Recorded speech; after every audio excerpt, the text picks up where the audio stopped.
राधा स्वामी। राधा स्वामी दयाल की दया, राधा स्वामी सहाय, राधा स्वामी। मैं सविता राधा स्वामी उन सभी रूहों को मालिक के मार्ग में चलने के लिए, बढ़ने के लिए चेता रही हूँ, जो कि संसार सागर में दुख तकलीफों से भटक चुकी हैं और मार्ग में बेहोश हो चुकी हैं।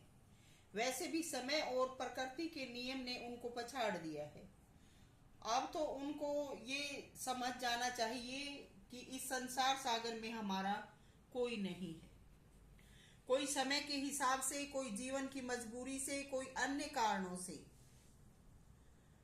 हम बिछुड़ चुके हैं, पिछुड़ चुके हैं और हम उनके अपने जो परिजन थे या वक्त के हिसाब से जो खुशियां थी, उन सब के जाने से स्वयं को असहाय महसूस करते हैं।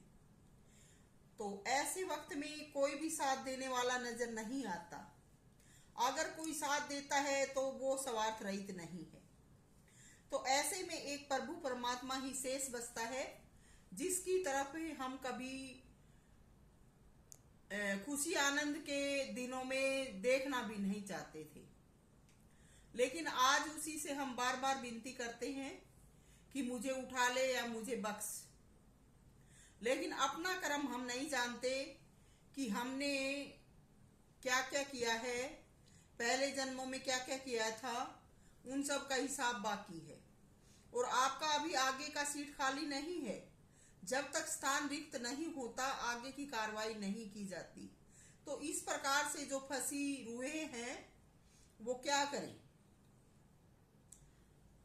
हमें उनकी हालत देखकर अंदाजा लगाना चाहिए कि हमारे साथ अगर ऐसा हो तो फिर क्या होगा। तो उनकी ऐसी हालातों से देखकर हमें समझ जाना चाहिए और ऐसे में हम सहज में अंदाजा लगा सकते हैं कि एक सतगुरु ही, भगवान ही हमारा साथी है। बाकी जिनको हम अपना कहते हैं वो सब कोई या उनमें कोई भी काम नहीं आता है। तो ऐसी ऐसी जो जीवन की भीषण समस्याएं हैं, ऐसी समस्याओं का कोई दूसरा समाधान भी नहीं है। कोई भी इस धरा पर वैद्य, हकीम, डॉक्टर, माता पिता या अन्य हमारा साथी इन सब समस्याओं का समाधान नहीं कर सकता। समाज दुनिया में डॉक्टर, वैद्य, हकीम कुछ शरीर का इलाज कुछ सीमा तक कर सकते हैं, बाकी सब कुछ मालिक के अधीन है। एक प्रभु भक्ति ही हमारा साथ देती है। अभी कुछ समय पहले की बात है, ये हालात व वक्त सभी ने देखे हैं। जब कोरोना महामारी ने अपना प्रकोप फैला रखा था, सभी ने अपने रिश्ते नातेदार छोड़ दिए। उनमें चाहे उनके माता पिता थे, भाई बहन थे, अन्य कोई रिश्तेदार थे। जब ये पता लगा कि इनको ये बीमारी है तो उनको अकेले में छोड़ दिया। वो मरे जिए कोई मतलब नहीं। उनको अकेलों को बंद कमरों में बंद कर दिया, हॉस्पिटलों में अकेलों को छोड़ दिया कि ये ठीक होंगे तो ठीक है। और ठीक होने के बाद भी उनका विश्वास नहीं किया कि क्या पता इसको दोबारा से कभी वो बीमारी न आ जाए। तो ये हमने समय अभी पिछले वक्त में देखा कि इस समाज दुनिया में, संसार में जो हमारे अपने भी हैं वो भी हमारे अपने नहीं हैं। जब इस महामारी का नाम सुना और इसकी घोषणा की गई तो जो भी थे सब अपने ही घरों में कैद रहे। किसी ने किसी को जाकर नहीं संभाला। तो हमने देख लिया होगा उन दिनों में कि कोई किसी का नहीं है, और जिनमें ऐसी बीती वो भी किसी को बता नहीं पाए। उन बंद कमरों में वो भी तड़प तड़प के मरे।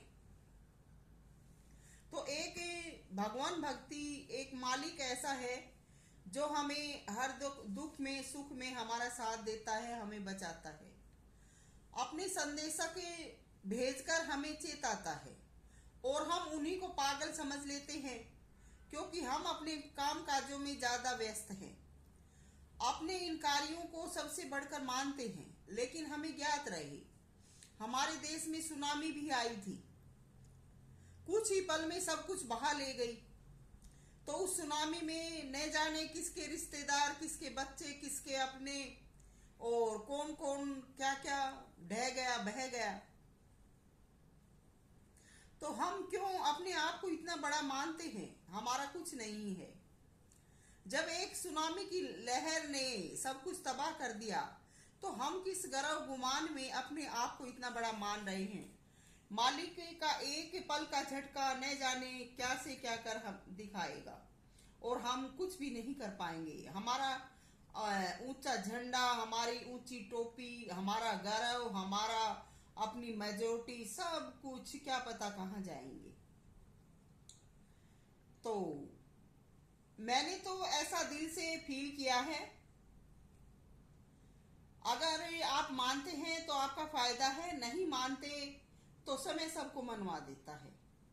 मैं तो यही कहती हूँ कि एक मालिक परमात्मा ही सच्चा और अच्छा कहो, वही हमें दुख में सुख में बचाता है, वही हमारी मदद करता है।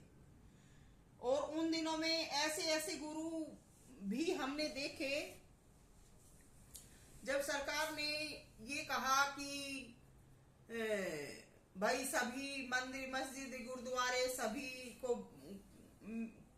सभी को बंद रखना है, उनमें भी कोई नहीं जाएगा। तो कोई भी भक्त, संत या कोई भी आगे नहीं आया कि आप भगवान भक्ति पर रोक नहीं लगा सकते, और भगवान भक्ति करने वालों को कभी कुछ होता भी नहीं है। अब मैं क्या बताऊं, मेरे बताने से लोग बाग समझते हैं कि मैं अपनी डींग हाँकती हूँ या अपनी बड़ाई करती हूँ। एक हम ही इस रेवाड़ी के इस क्षेत्र में बचे थे जो कोरोना के वक्त में आजाद थे, और हमने तो मास्क भी नहीं पहना क्योंकि हमारा अपने गुरु, सतगुरु या परमात्मा पर विश्वास था। हम किसी भी चीज से, न किसी बीमारी से डरते हैं, न किसी प्रकोप से डरते हैं।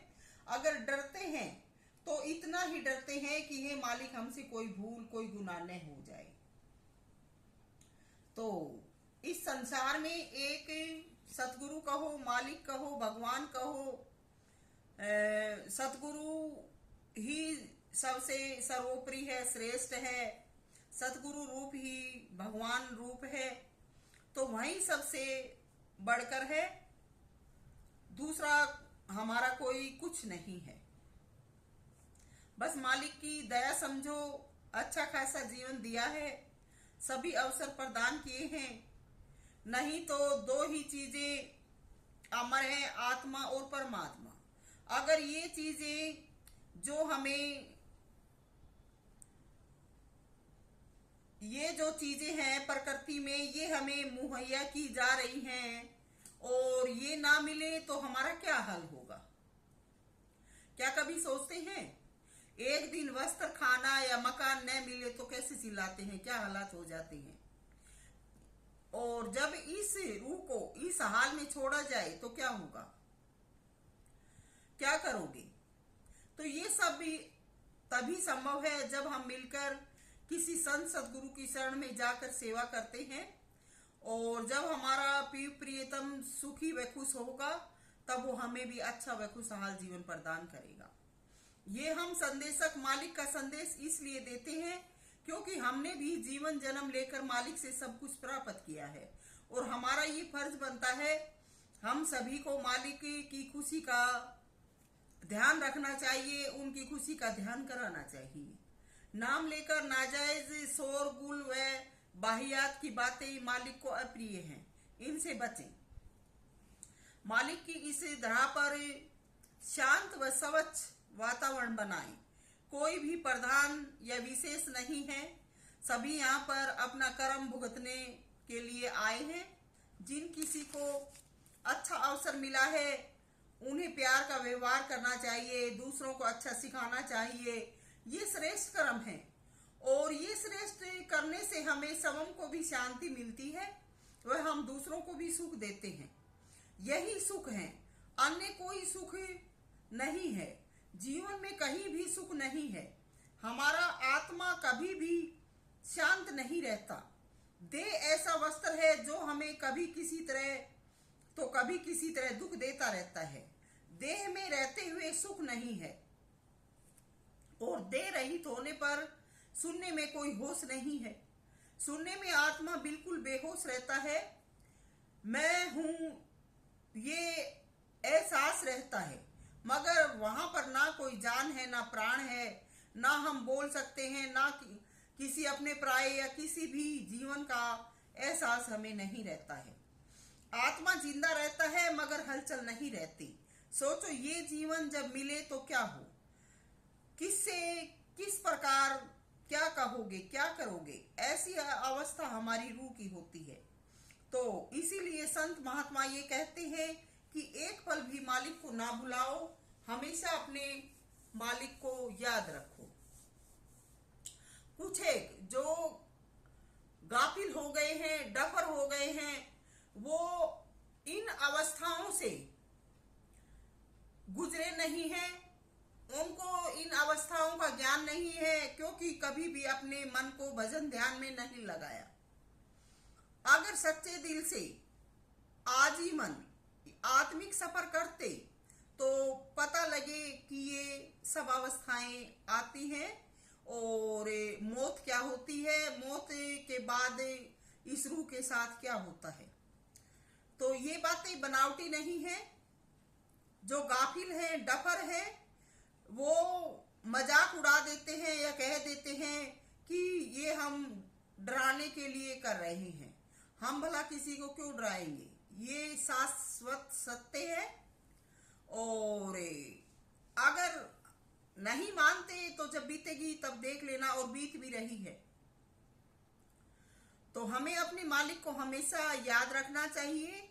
एक अन्य घटना हमारे धार्मिक ग्रंथ बताते हैं, जब महात्मा बुद्ध जी का संसार का समय पूर्ण हो चुका था और उनको मालिक का संदेश जन जन तक पहुंचाना था, उस वक्त की बात है।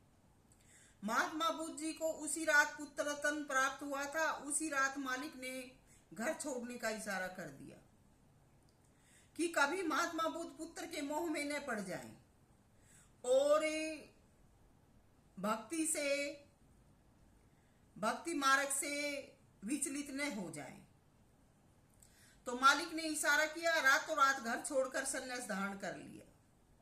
क्योंकि जो मालिक के ही हो जाते हैं, मालिक उनको कभी भी किसी भी चीज में नहीं फंसने देते। अब दुनिया क्या कहती है कि यूं क्या नाम हुआ, बस यही नाम है कि बेटा हुआ और घर को छोड़ दो, या इस प्रकार से नाते छोड़ दो, या ये कर दो वो कर दो। लेकिन परमात्मा भी है।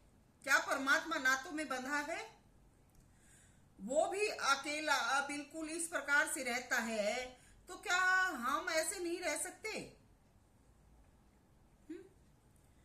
तो मालिक भी अपना जीवन चाहते हैं, तो हम कहाँ फंसे हैं? अपनी जिम्मेवारी फर्ज पूर्ण ईमानदारी से निभाओ, बाकी मालिक पर छोड़ दो, मालिक का ध्यान धरो। कहीं भी सुख नहीं है, सुख भासता है, कहीं भी सुख नहीं। तो सामाजिक कहो या हम दुनिया में रहते हुए हमारा मन दुनिया में ही रमता है, तो हम कभी भी परमात्मा की तरफ नहीं झांकते। एक मेरा भाई था, हम उसके घर जाते थे, हमने नाम की चर्चा की, उसने अपनी असमर्थता जताई, कहने लगा कि हमारे तो रिश्ते नातेदारी का काम है, हम तो ये नाम नहीं निभा सकते। मैंने कहा कि ठीक है भाई। मैं अपने दिल में सोचने लगी कि हम तो भाई रिश्तों में पैदा ही नहीं हुए, हमारे तो ये रिश्ते नाते थे ही नहीं, हमारी पैदाइश तो धरती से हुई है। तो ऐसे ऐसे भी हैं जो भगवान भक्ति का हम जिक्र करते हैं तो इस प्रकार से कहकर अपनी बात को ऊपर रखते हैं, लेकिन उस पल घड़ी का हमें एहसास नहीं जब न ये रिश्ते रहेंगे, न नाते रहेंगे, न ये जिस स्थान पर रहते हैं वो स्थान रहेगा, सब कुछ बदल जाएगा, हाथ पैर शक्ति विहीन हो जाएंगे। तब ऐसे में हमें कौन बचाएगा? तो ऐसे ऐसे हैं, भगवान को कुछ नहीं जानते। मैं यहाँ पर मौन हूँ। ऐसे हालात पर मैंने मालिक से नजर मिलाई कि चलो कोई बात नहीं, इंतजार रहेगा उस पल का जब रिश्ते नाते इसके अपने होंगे। और कहीं कहीं तो ऐसे भक्त देखती हूँ कि गुरुओं को ही अपने बच्चे लादने का प्रयत्न करते हैं। मूर्खों को कोई होश ही नहीं कि यूं ही अगर पोते पड़ोते पालने होते तो ये अपने घर में ही पाल लेते, क्यों ये तुम्बा उठाए फिरते। तो कोई भक्ति जानता ही नहीं है, खुद तो लूट पीट रहे हैं और दूसरों को भी ऐसे ही रखना चाहते हैं। तो आज के युग में तो ये भक्ति है और उल्टे में दोष भगवान को देते हैं कि भगवान ही ऐसा है, हमारी मदद नहीं करता। अब भगवान को क्या बना लेते हैं, हंसी भी आती है और न कहें तो फिर ऐसे जीव हैं वो समझते नहीं हैं। एक कोई गुरु का सेवक बन गया और गुरु बेचारा क्या करे, सोचा कि चलो ये कुछ समय बाद धीरे धीरे समझ जाएगा। भक्ति का नाम लेकर शादी फिर करवा ली, फिर बच्चे पैदा कर लिए। अब बच्चे संभालने में न आए तो कहने लगा कि गुरुदेव मैं तो आपके बिना जी नहीं सकता। गुरुदेव बोले क्यों भाई? कहने लगा कि गुरुदेव अगर आप ना हो न तो मेरे से मेरे बच्चे नहीं चल पाते, मैं तो आप के कंधे बिठा के चाल लूं तो मैं जी सकूं, नहीं तो मैं जी नहीं सकता। तो आजकल तो ऐसे तो सेवक से अब गुरु बेचारे के एक रहे। ये भक्ति आज समाज दुनिया में रह रही है। तो भाई जिनको समझ सीख मिली है, जिनको ये सब ज्ञान मिलता है, ये संदेश मिलता है, उनको चेतना चाहिए और जीवन में संभलना चाहिए, मालिक की भक्ति करनी चाहिए। सभी को प्यार आशीर्वाद। राधा स्वामी।